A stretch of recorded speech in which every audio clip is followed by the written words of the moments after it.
Assalamualaikum warahmatullahi wabarakatuh. Saya Medina Dwi Wulandari, NIM 22101401454, kelas 06 TPLK kelas 02. Saya akan mempresentasikan hasil proyek akhir untuk penilaian UAS saya, mata kuliah Mobile Programming. Silakan menyaksikan.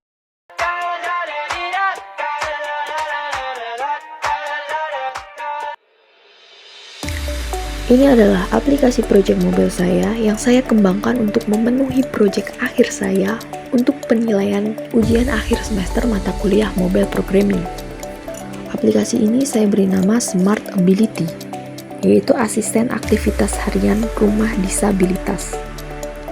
Pendahuluan dari aplikasi ini yaitu aplikasi Smart Ability merupakan aplikasi Android yang dirancang untuk membantu penyandang disabilitas dalam menjalani aktivitas harian secara lebih mandiri. Aplikasi ini berfungsi sebagai asisten digital yang menyediakan fitur-fitur penting seperti pengingat aktivitas, pencatatan suara, informasi lokasi ramah disabilitas, dan juga tombol darurat. Dengan antarmuka yang sederhana, aksesibilitas yang baik, serta dukungan suara text-to-speech atau TTS, aplikasi ini dapat digunakan oleh pengguna berkebutuhan khusus agar lebih mudah beraktivitas tanpa ketergantungan. Dan ini adalah tujuan serta manfaat aplikasi Smart Ability. Tujuan dari aplikasi ini yaitu membantu penyandang disabilitas mengatur dan mengingat jadwal kegiatan hariannya, menyediakan cara mencatat informasi tanpa mengetik dengan suara, memberikan akses cepat ke lokasi-lokasi ramah disabilitas, memberikan fitur tombol darurat untuk menghubungi bantuan dengan cepat, menghadirkan pengalaman yang inklusif dan ramah pengguna melalui fitur text-to-speech dan gestur navigasi. Sedangkan manfaat aplikasi ini yaitu meningkatkan kemandirian pengguna berkebutuhan khusus, meminimalisir ketergantungan terhadap orang lain dalam mengatur jadwal atau mencatat informasi, memberikan solusi praktis dalam kondisi darurat, menunjang inklusi digital bagi penyandang disabilitas. Setelah saya jelaskan barusan mengenai pendahuluan, mengenai apa tujuan aplikasi yang saya kembangkan, manfaat aplikasi yang saya kembangkan, fitur-fitur yang ada dalam aplikasi ini, dan juga komponen yang digunakan dalam aplikasi ini, aplikasi yang saya kembangkan. Setelah saya jelaskan semua itu, saya akan tunjukkan aplikasinya secara langsung, secara detail. Dan ini adalah tampilan utamanya. Menu utama, terdapat label di atas dengan nama saya, NIM, kelas, dan juga mata kuliah.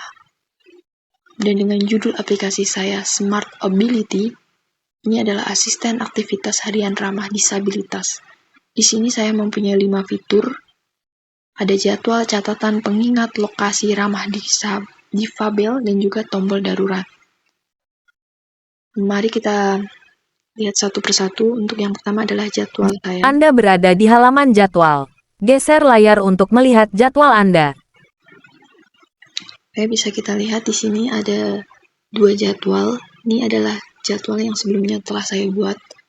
Walau saya sudah kembali, tetapi tetap ada karena saya menggunakan yang tadi SQLite. Jadi database masih jadi data masih tersimpan di database. Oke, mari kita lanjutkan untuk menambah jadwal. Silakan masukkan judul jadwal, deskripsi, tanggal dan waktu. Ini adalah kita bisa gunakan mic-nya di sini nih. Ini untuk yang tadi speak to text. Jadi itu mengubah ke teks.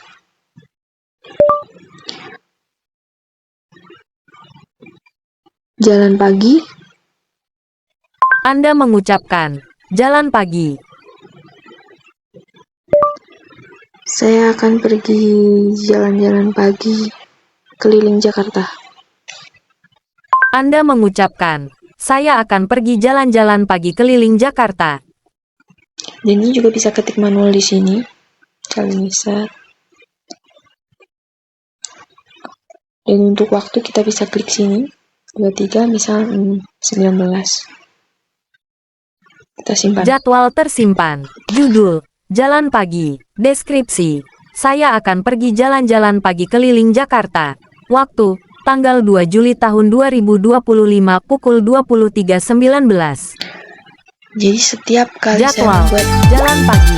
Deskripsi, saya akan pergi jalan-jalan pagi keliling Jakarta. 19.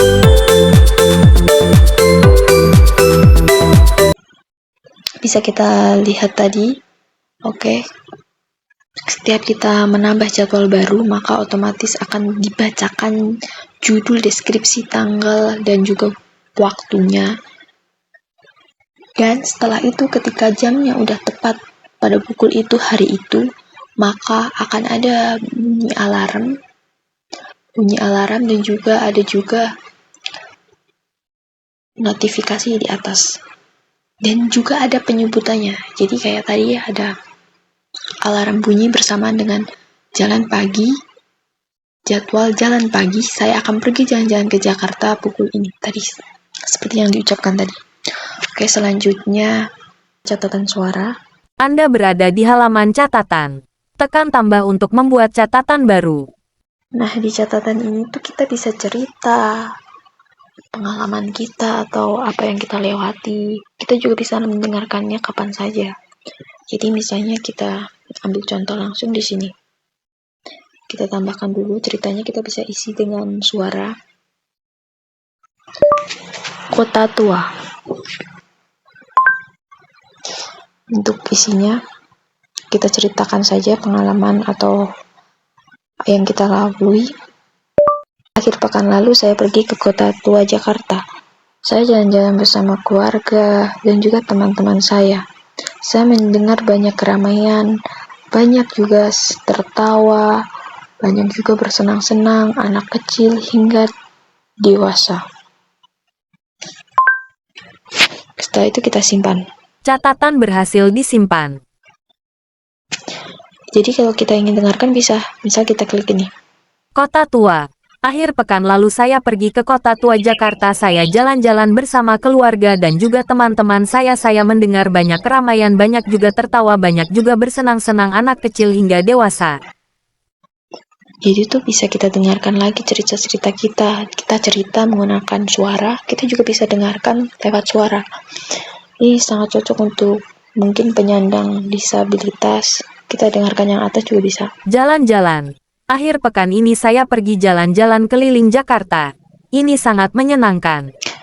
Oke, selanjutnya yaitu ketiga, yaitu pengingat. Anda berada di halaman pengingat. Silakan tambahkan pengingat baru. Di daftar ini kita bisa lihat saya juga menggunakan SQLite. Jadi itu data masih tersimpan. Jadi kita bisa ucapkan juga menggunakan suara atau mengetik. Nih, di sini kita bisa klik, kalau mau menggunakan suara bisa. Jadi tuh di sini.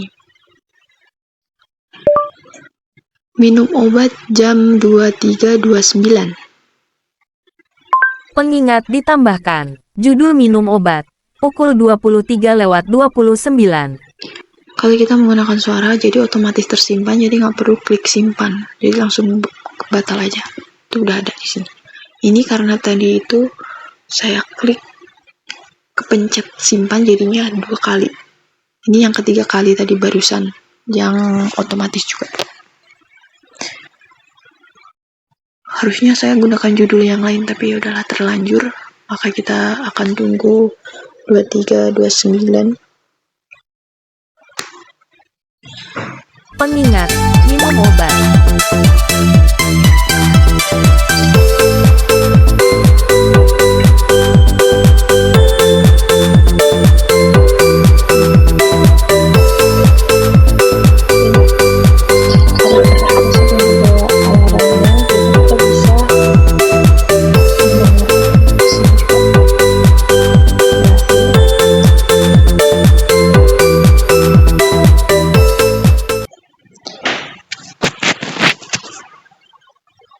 Selanjutnya yaitu fitur keempat, lokasi ramah difabel. Anda berada di halaman lokasi.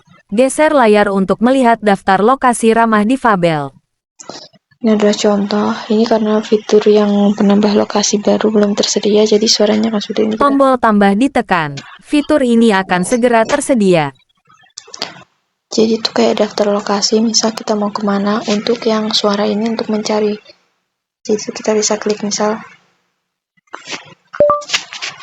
RS Umum Daerah. Anda mengucapkan RS Umum Daerah. Terus kita bisa juga klik petunjuk arah. Membuka petunjuk arah ke RS Umum Daerah. Kalau kita mau klik, kita bisa misal rute jalan kaki mulai Pergilah ke utara. Jadi juga ada suaranya, kita mau jalan kemana. Selanjutnya telepon juga bisa. Ini untuk telepon, jadi kayak telepon rumah sakit. Menghubungi RS Umum Daerah. Nih, kita nanti langsung ke arah ke kontak, jadi kita bisa menghubungi. Itu adalah fitur keempat. Selanjutnya itu tombol darurat, fitur terakhir. Jadi kita misal dalam bahaya atau apa, kita tinggal klik sini. Tekan 2 kali lagi untuk mengaktifkan darurat. Ini 3 kali. Anda berada di halaman darurat. Tekan tombol untuk menghubungi nomor darurat atau keluarga.